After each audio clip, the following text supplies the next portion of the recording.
Podemos estar bajo la condenación de Adán, porque nacimos pecadores, o podemos estar bajo la salvación de Jesús. Habíamos dicho que murió para salvarnos. Así que todo ser humano, todos los que estamos acá, somos seres humanos, estamos en alguno de estos dos caminos. No hay un tercero. O tú estás bajo la vida o estás bajo la muerte. Estás en el camino que lleva a la condenación eterna o estás en el camino que lleva a la vida eterna.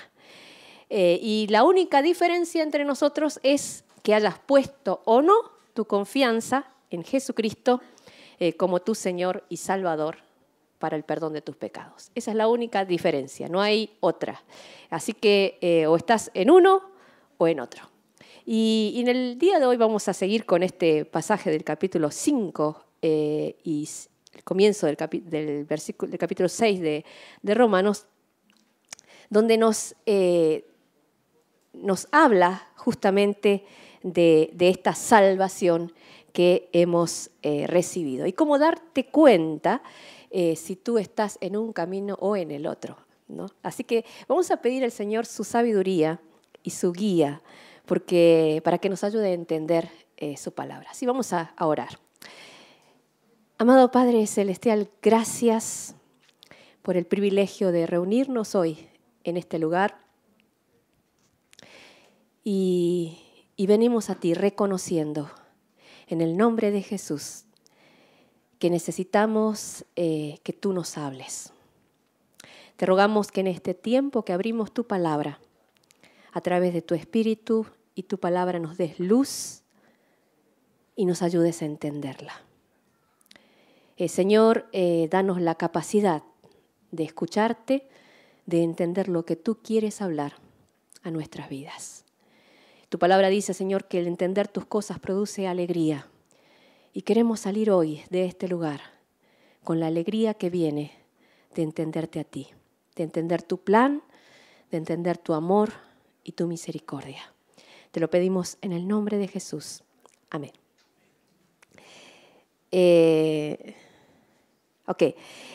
Vamos a tener abiertas nuestras Biblias en el capítulo 5 y 6 del libro de Romanos. Estamos viendo el libro de Romanos, versículo por versículo. Y hace tiempo siempre lo venimos repitiendo, a ver si se acuerdan, que cuando la Biblia dice algo una vez es porque es importante. Cuando el mismo párrafo lo dice 2 veces es porque es muy importante. Y cuando en el mismo párrafo lo dice 3 veces, es porque es más que importante. ¿Sí? ¿Sí? ¿Se acuerdan eso, no? Ok, con eso en mente, vamos a mirar el capítulo 5, desde el versículo 12 en adelante. Y yo les voy a pedir a ustedes que ustedes cuenten cuántas veces en este párrafo encuentran la expresión por uno. Por uno. ¿Sí? Ok, yo voy a ir diciendo, ¿sí? Voy a leer versículo 12, capítulo 5, versículo 12. Ustedes marquen ahí si tienen una virome cuando encuentren la palabra por uno. Por tanto, como el pecado entró en el mundo por un hombre, y por el pecado la muerte, así la muerte pasó a todos los hombres por cuanto todos pecaron. Versículo 15. Pero el don, la salvación, no fue como la transgresión. Porque si por la transgresión de aquel uno, por uno murieron los muchos, abundaron mucho más por los muchos la gracia y el don de Dios por la gracia de un hombre, Jesucristo.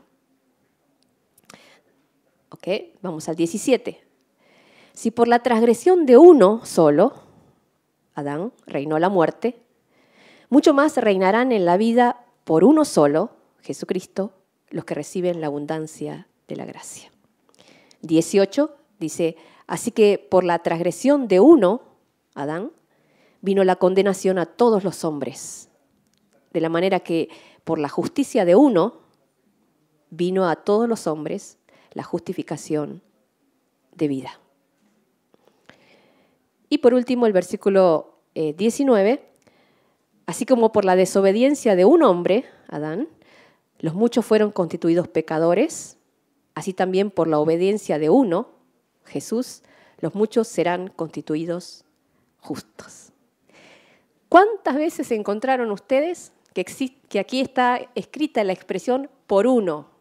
Por uno que hizo esto, pasó esto otro. ¿Cuántos entra? 9. Exactamente. Hay 9 veces que este mismo párrafo repite que por lo que uno hizo, todos los demás pagaron pato. ¿Sí? Como dijimos antes, cuando Dios dice que una cosa lo dice una vez es porque es importante. Cuando la palabra lo dice 2 veces es porque es muy importante. Cuando lo dice 3 veces es porque es más que importante. Y cuando lo dice 9 veces, saquen su cuenta. Está repitiendo algo que quieren, Pablo, que nos grabemos bien, que fue por uno que hizo algo que hubo una consecuencia para todos nosotros, ¿sí? Y eso es lo que Pablo quiere recalcar en este tiempo. Que por lo que uno hizo, todos los demás sufrimos las consecuencias los que vinimos después. Bien, y aquí está diciendo, justamente en estos versículos, repite que por Adán, por lo que Adán hizo, fuimos hechos pecadores. Por lo que Adán hizo, fuimos hechos pecadores. Y por uno, por Jesús, que murió en la cruz para pagar por nosotros, fuimos hechos justos.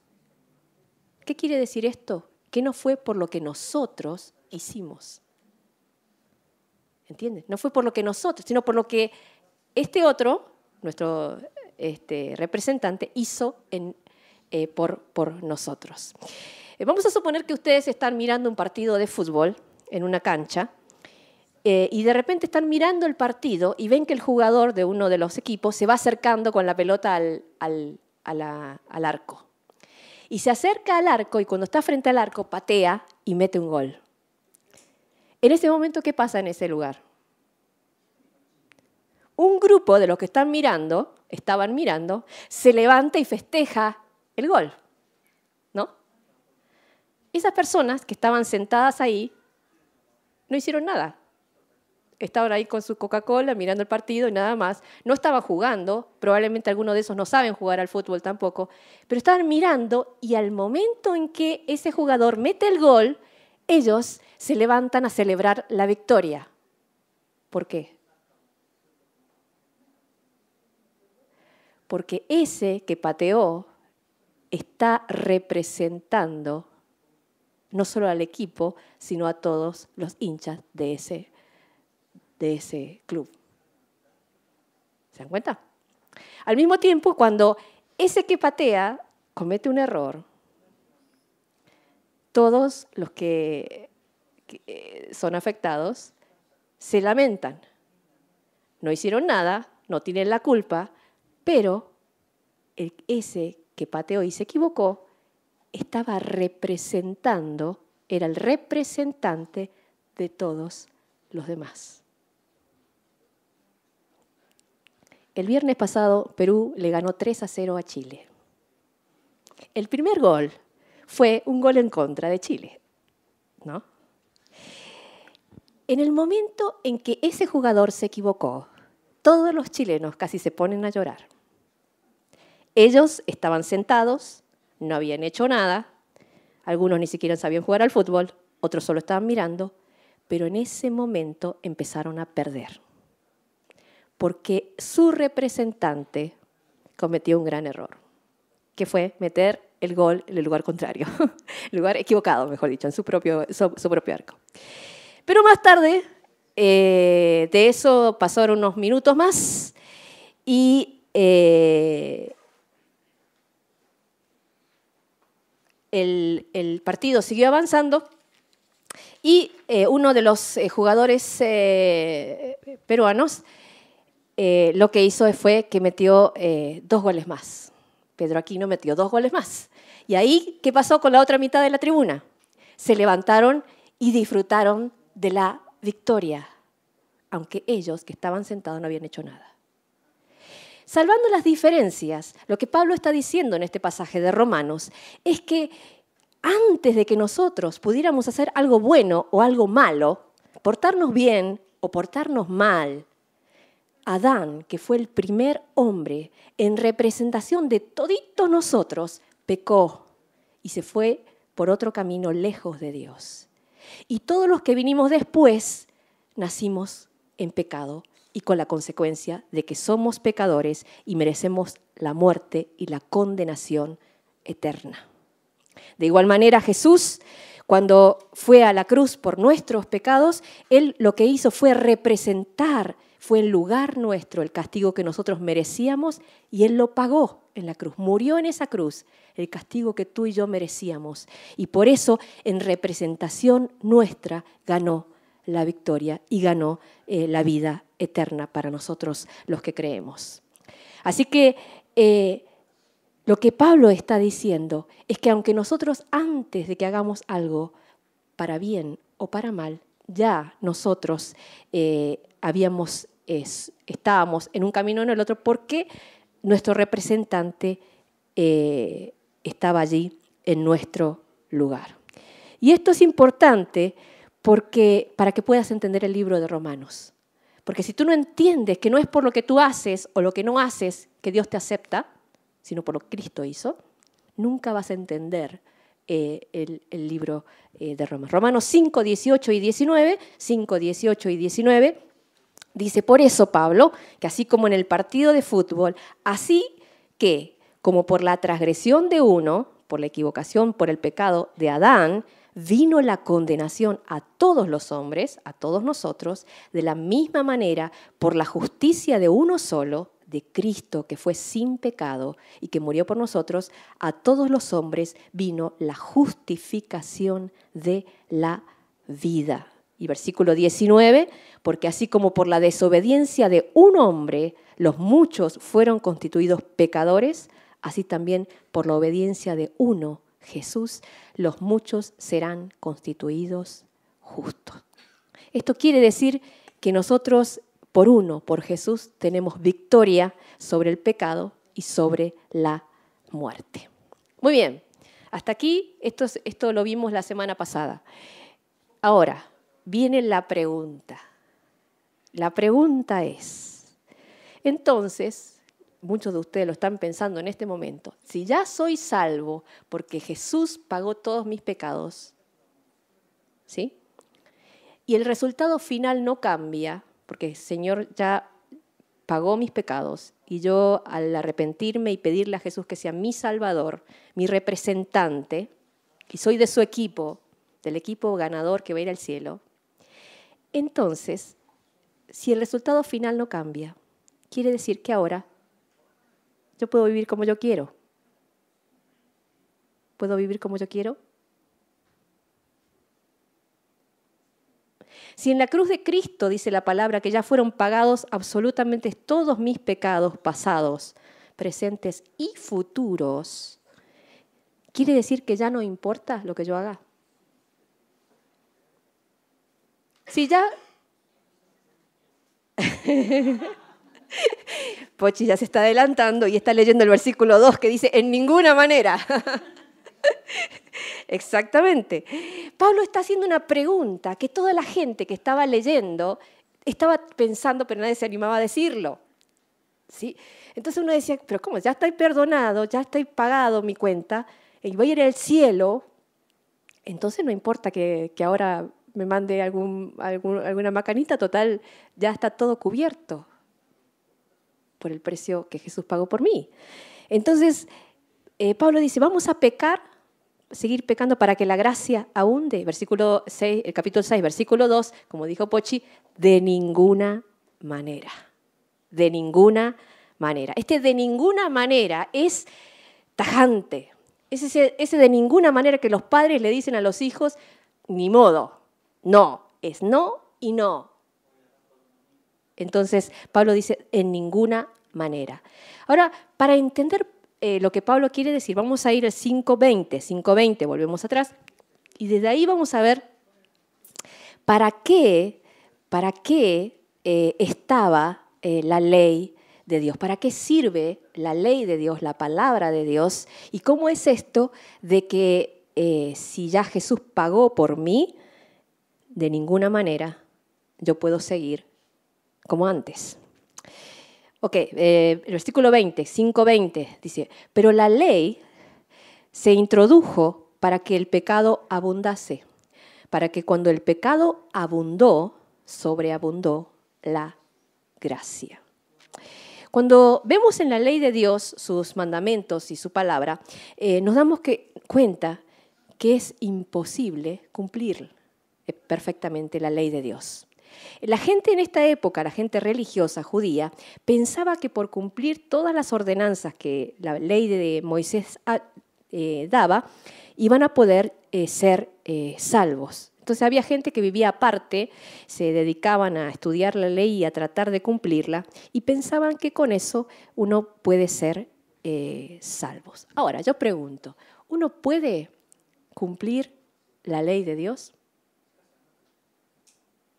Puede ser sin falta, es decir, a partir de, aunque sea a partir de hoy hasta mañana, ¿puedo no pecar? Aún, por ejemplo, la ley de Dios dice, por ejemplo, no mentirás. Ya, yo voy a esforzarme y yo no voy a mentir más. ¿Sí? Puede que tú puedas hacerlo, puede que no mientas, ¿no? Pero ni bien tú no mientes, ¿qué haces?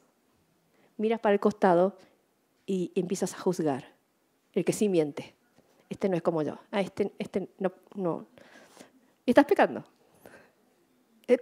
Cuando uno por más que uno se esfuerce en cumplir una parte, ya está pisando el terreno equivocado con otro pie. Ya estamos pecando. Entonces, cuando uno mira la ley de Dios, los mandamientos, su palabra, uno se da cuenta que es imposible cumplirla, ¿no? Y una de las razones que nos cuesta entender el libro de Romanos y la gracia de Dios es porque pensamos que por lo que hacemos, Dios nos va a perdonar. Entonces tratamos de ser más buenos, tratamos de ser, de cumplir, ¿sí? Por ejemplo, la mayoría de las personas que estamos acá y los que están afuera también, por la calle, si uno le pregunta a cualquier persona que está por la calle, ¿tú crees que si te mueres te vas al cielo? ¿Qué dice la gente? Sí, yo creo que sí. ¿Y por qué? Y bueno, porque dicen, yo soy bastante buena persona, no hago muchas cosas malas, me preocupo por las personas necesitadas, estudio, trabajo, hago lo que puedo, no le deseo mal a nadie. Yo soy una persona que no le desea mal a nadie, aunque me han hecho daño. Entonces supongo que iría al cielo. La mayoría de las personas que dicen eso están pensando que por lo que hacen van a ir al cielo. Por lo que hacen, ¿sí? Pero cuando uno se compara, esa persona se compara con lo que dice la palabra de Dios, que Dios es santo, 3 veces santo, y que Dios no puede estar unido con el pecado, cuando se compara con su vecino o su vecina, que es mejor o peor, no sé, puede ser que diga, bueno, creo que voy a ir al cielo. Pero cuando uno se compara con la santidad de Dios, uno dice, out. No hay manera en que yo pueda agradar a Dios. No puedo llegar a Él por mis propios méritos. Así que lo que dice el versículo aquí es que Dios nos dio su palabra con un propósito, nos dio su ley, y es para hacernos darnos cuenta que sin Cristo no obtenemos esperanza. Para que te des cuenta que sin Cristo no hay manera en que seas salvo. La palabra de Dios es como el examen médico que te dice qué tan grave estás, para que tú quieras el remedio. La palabra de Dios es como dijimos la semana pasada, como el informe del contador que te dice cuán en quiebra estás y cuánto debes, ¿sí? No es que la palabra eso te hizo culpable, sino que ya eras culpable, nada más te lo hace ver, ¿sí? Entonces la palabra de Dios dice que el propósito es llevarnos a ver cuánto necesitamos de la cruz de Cristo y hacernos cuenta de cuánto necesitamos de la gracia de Dios. Y eso nos hace ir a Dios para recibir la salvación de parte de Él, ¿sí? Así que nos hace ir al Señor y a buscar realmente que nosotros no podemos por nuestra propia cuenta. Y cuando uno lee la palabra de Dios todos los días, nos muestra como un espejo nuestro corazón. Y ahí nos damos cuenta cuánto nos cuesta, que no podemos, cuánto nos falta, y nos muestra lo que necesitamos, cuánto necesitamos del Señor. Ahí es cuando vamos al Señor y entonces recibimos de su gracia. Por eso, volviendo aquí al versículo que leímos recién, el versículo 20, dice, pero la ley, la palabra, se introdujo para que el pecado abundase. No es que el pecado se fabricó a partir de la ley, sino que se puso en evidencia, salió a la luz, se vio cuando vino la palabra, la ley, ¿sí? Y cuando uno ve cuánto necesita, entonces ahí sobreabunda la gracia de Dios. Ahí uno puede ir al Señor y recibir de su gracia, ¿sí? Recibir de su gracia, ser perdonados por todo lo que somos, lo que hemos hecho, y que Dios nos recibe, ¿sí? Y cuando eso pasa, el corazón se llena y uno puede sentir que la gracia de Dios empieza a reinar en nuestra vida. Empieza a reinar en nuestra vida. En Gálatas 2:20 dice, con Cristo estoy juntamente crucificado y ya no vivo yo, mas vive Cristo en mí. Y lo que ahora vivo en la fe, lo vivo en la carne, lo vivo en la fe del Hijo de Dios, el cual me amó y se entregó a sí mismo por mí. Así que, ¿qué hace la palabra? Hacerte dar cuenta que necesitas solamente la única salida es a través de Jesús. Versículo 21. Para que así como el pecado reinó para muerte, así también la gracia reine por la justicia para la vida eterna mediante Jesucristo, Señor nuestro. ¿Cuál es el propósito que Dios tiene al salvarnos? Y aquí lo dice, que reine la gracia de Dios en nuestras vidas. Subraya eso, que reine la gracia de Dios en tu vida. Cuando empieza a reinar la gracia de Dios en tu vida, no lo que tú haces, lo bueno que eres ni nada, sino la gracia de Dios, las personas que están a tu alrededor te ven y se empiezan a preguntar, ¿cómo que esta persona puede perdonar? ¿Cómo puede tener tanta paz en medio de esta situación? ¿Cómo puede hacer para no responder cuando lo provocan? Cuando la gracia de Dios empieza a abundar en tu vida, los que están alrededor empiezan a preguntarse, ¿qué tiene esta persona? Y entonces, por eso, pueden sentir curiosidad. No es porque nos esforcemos nosotros para ser buenos, sino porque la gracia de Dios está trabajando en nuestras vidas y eso se ve. La gente empieza a ver que hay algo diferente.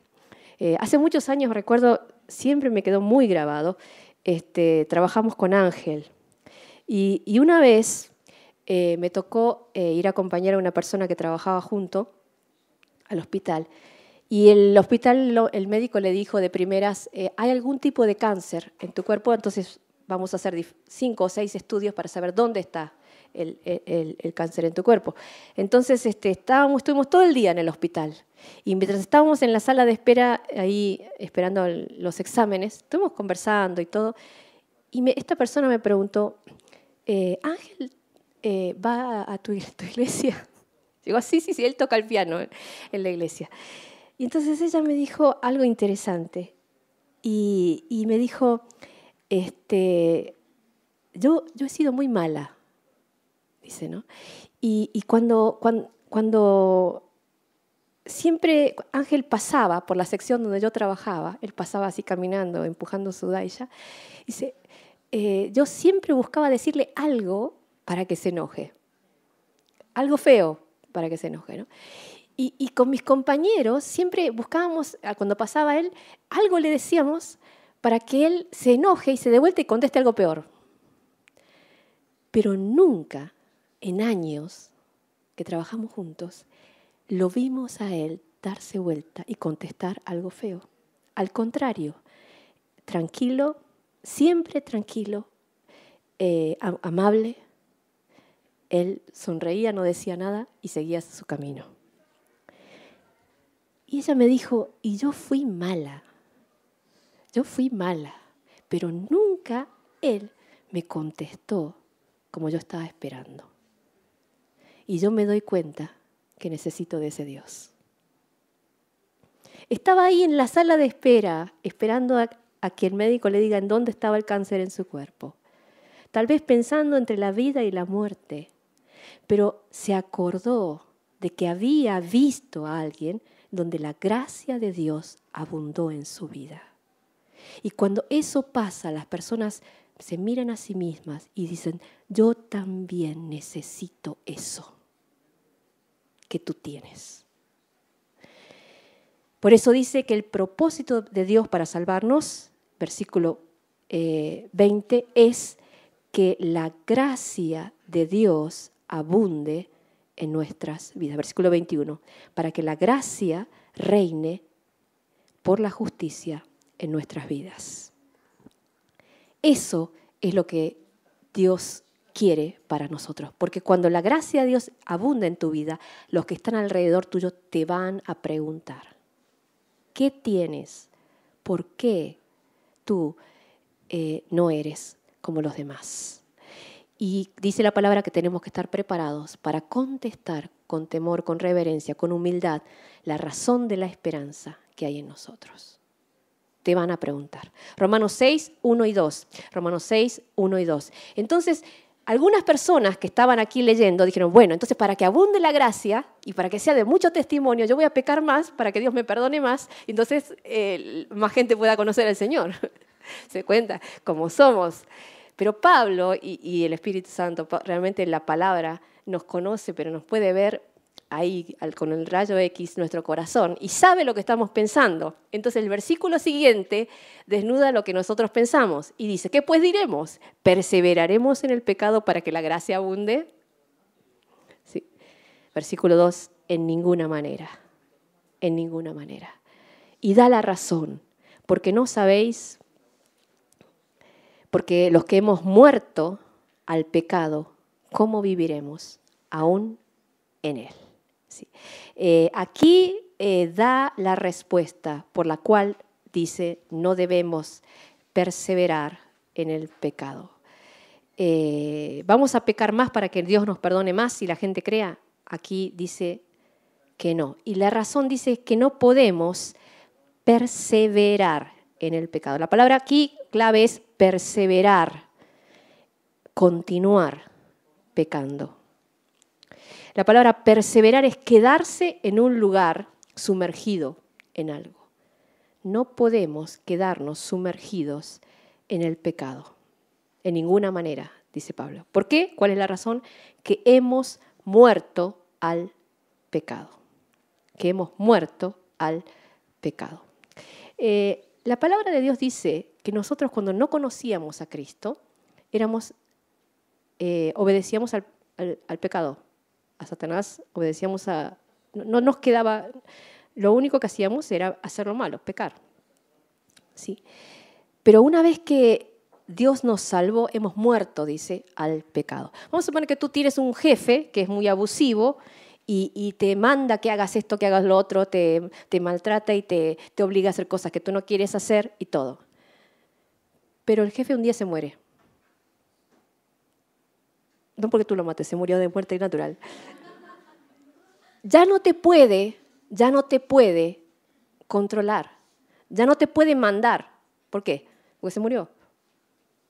Y Pablo está diciendo, antes, cuando ustedes no tenían a Cristo, el pecado los gobernaba, les mandaba para allá, para esto, para lo otro. Pero ahora, con Cristo, ustedes murieron y juntos resucitaron una vida nueva con Cristo. Y ahora el pecado, ustedes están muertos al pecado y el pecado está muerto para ustedes. Entonces ya no tiene poder sobre ustedes para mandonearlos ni para decirles a dónde tienen que ir. Por eso Pablo dice, versículo 2, porque los que hemos muerto al pecado, ¿cómo vamos a vivir todavía en él? ¿No? Aquí, alguno de ustedes puede estar pensando, todos sabemos de que, dice la palabra, de que hemos muerto al pecado y que el pecado ya no nos gobierna, no nos controla. Pero yo pregunto, desde que recibieron a Cristo, ¿cuántos hay aquí que no han vuelto a pecar? A ver, levante su mano. No hay. No hay. Entonces, ¿cómo es? Dice la palabra que hemos muerto al pecado. Ahora, aquí la clave está, no quiere decir que uno no peca, sino que ya uno no continúa pecando, no continúa sumergido en el pecado. ¿Está? ¿Sí? Ok. Romanos, vamos a ver juntos algunos pasajes. Romanos 6:14. Romanos 6:14. 6:14. Fíjense lo que dice ahí. Romanos 6:14. Porque el pecado no se enseñoreará de vosotros. No se enseñoreará de vosotros. Porque no estáis bajo la ley, sino bajo la gracia. Si recibiste a Cristo en tu corazón, ya el pecado no te va a controlar, no va a tener dominio sobre ti. No está diciendo que no vas a pecar, ¿sí? Está diciendo que no tiene dominio sobre ti.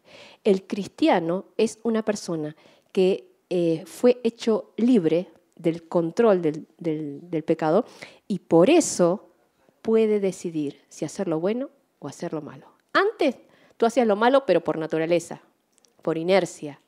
Pero desde que tú conociste a Cristo y el Señor te perdonó, tú puedes elegir si quieres pecar. Hay una gran diferencia. Podemos decidir si pecar o no. Porque ya no hay el control del pecado sobre nosotros, porque hemos muerto al pecado. 2 Corintios 5:17. 2 Corintios 5:17. De modo que si alguno está en Cristo, nueva criatura es. Las cosas viejas pasaron, he aquí son todas hechas nuevas. Si alguno está en Cristo, nueva criatura es. Las cosas viejas pasaron, y aquí son todas hechas nuevas. En el momento en que tú rindes tu vida a Cristo y le pides, Jesús, yo quiero que tú seas mi Señor y mi Salvador y perdones mis pecados, en ese momento Dios te hace una nueva criatura, una nueva persona. ¿Sí? Las cosas viejas pasaron y todas son hechas nuevas. Ezequiel 36, 26 y 27. Ezequiel 36, 26 y 27.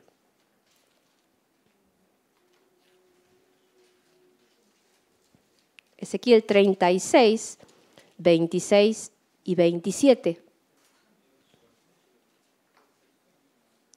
Os daré un corazón nuevo y pondré espíritu nuevo dentro de vosotros.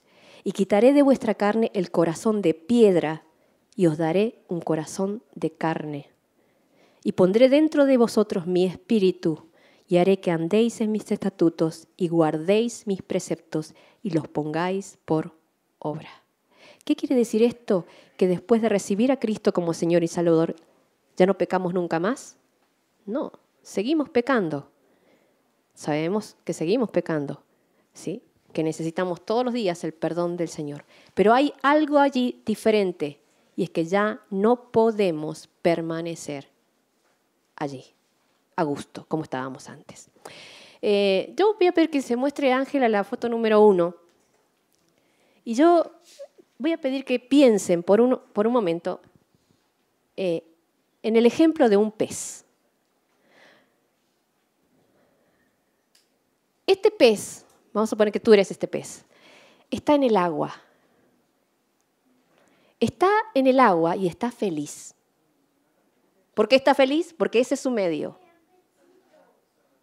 Él nada en el agua y le gusta. Ni siquiera piensa, yo tengo que salir de aquí, porque sale de ahí y se muere. Ni se le ocurre salir del agua. Le gusta, porque es su lugar. Desde que nació pez, siempre fue pez. El agua es el lugar donde se siente cómodo y donde no quiere salir nunca de allí. ¿Sí? Porque en su naturaleza de pez, piensa como pez y siente como pez. Cuando nosotros no conocíamos a Cristo, éramos como este pez. Estábamos sumergidos en el pecado y nos gustaba. Era nuestro medio, era lo natural, era lo que conocíamos, era lo que nos enseñaron, era lo que estábamos acostumbrados.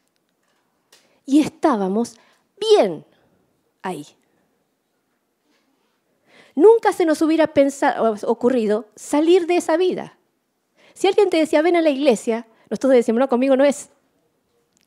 Y si alguien te decía, hay otra cosa, no, yo estoy bien así, no necesito otra cosa más. Y nosotros estábamos sumergidos en nuestros pecados y vivíamos así todo el tiempo. ¿Sí?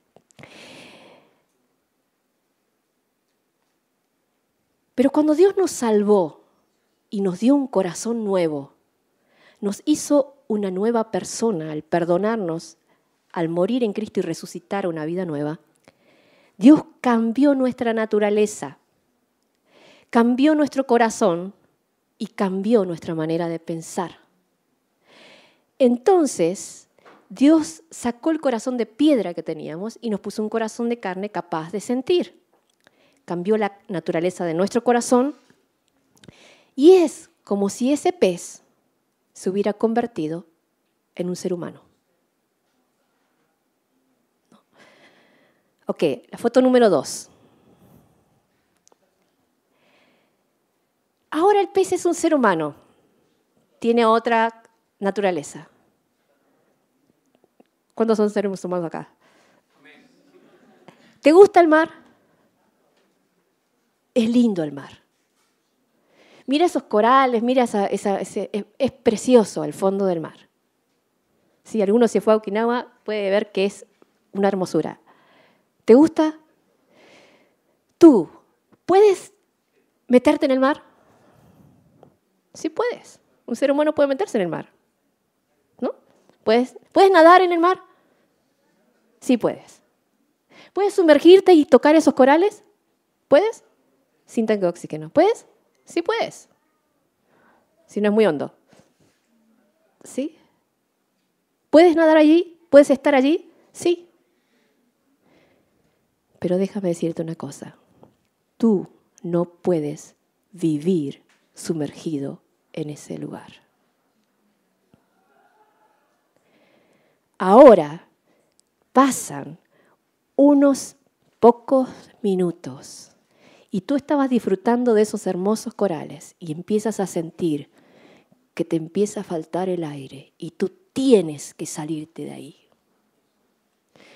Sientes por dentro la necesidad de volar de allí y buscar salirte del agua para respirar el aire de afuera. ¿Por qué? Porque tú ya no eres un pez. Ahora tienes una nueva naturaleza. Eres una nueva persona. Y puedes tal vez por un rato volver a pecar, pero no puedes, como antes, volver a vivir en el pecado. Porque algo adentro empieza a sentirse incómodo. Cuando tú pecas, algo adentro te empieza a molestar y empiezas a sentir una necesidad de volver a Dios y decirle, Padre, perdóname. Te he fallado, Señor, pero yo no quiero, porque ya no soy el mismo. ¿Qué pasó? El que está en Cristo, nueva criatura es. Las cosas viejas pasaron y todas son hechas nuevas. No es que el cristiano no peca, no puede vivir, aunque peque, no puede vivir sumergido en el pecado porque se siente sufrir. Se siente que si se queda allí, se muere.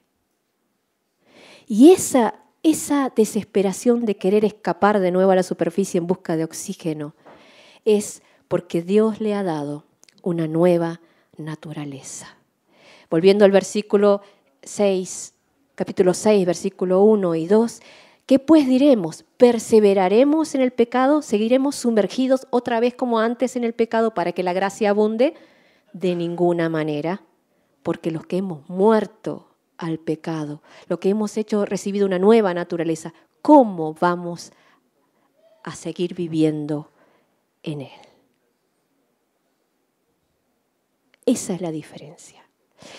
Y un síntoma de que tú has sido salvo o salva y que Dios ha perdonado tus pecados y te ha dado la vida eterna, es que si tú pecas, empiezas a sentir adentro esa necesidad de arrepentirte y volver al Padre. Ese es el síntoma, es la característica de la persona que conoce a Dios. Si tú no conoces a Dios, puedes estar en el pecado, sumergido hasta el cuello y hasta la cabeza, y nada te va a dar. Pero cuando Dios toca tu vida y te cambia y te transforma, ya no puedes seguir allí por mucho tiempo. Esa es una característica del que ha sido salvo. Si en esta tarde hoy alguno está en esa situación, si tú has pecado y estás empezando a sentir esa angustia de volverte a Dios, no esperes, arrepiéntete y vuelve y disfruta del perdón y de la gracia abundante que hay en Cristo Jesús. Porque esa angustia que tú experimentas son los lazos, los brazos de amor de parte de Dios que te está llamando a su gracia inagotable, que fue ganada para ti en la cruz de Cristo. Vuelvo a leer Romanos capítulo 6, verso 1 y 2. ¿Qué pues diremos? ¿Perseveraremos en el pecado para que la gracia abunde? En ninguna manera. Pues los que hemos muerto al pecado, ¿cómo vamos a seguir viviendo aún en él? Vamos a cerrar nuestros ojos y vamos a orar.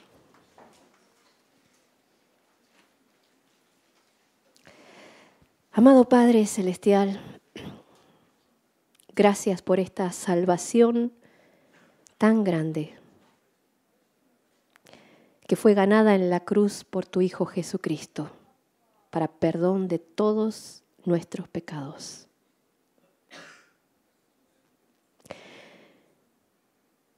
Señor, somos torpes y tantas veces nos dejamos deslumbrar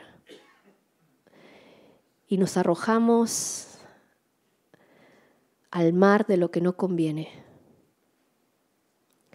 Pero estando allí, Señor, empezamos a sentir esa incomodidad, esa angustia y esa necesidad de volver al perdón de la cruz. Y tú, Señor, nos recibes, nos perdonas. Pero al otro día, Señor, lo volvemos a hacer. Somos tan necios. Padre, perdónanos. Pero gracias por esa gracia abundante. Y gracias porque tú, en esa angustia y en esa necesidad, nos atraes con tus lazos de amor, a tu perdón, a tu gracia abundante, y nos renuevas y nos permites gozar de tu salvación. Y así, una y otra vez. Pero Señor, mirando al día en que nos encontremos en tu presencia, donde nos veamos cara a cara, gracias porque todos nuestros pecados han sido cargados en la cruz de Cristo. En esta semana que comienza, ayúdanos, Padre, a vivir en esa libertad que viene de ti.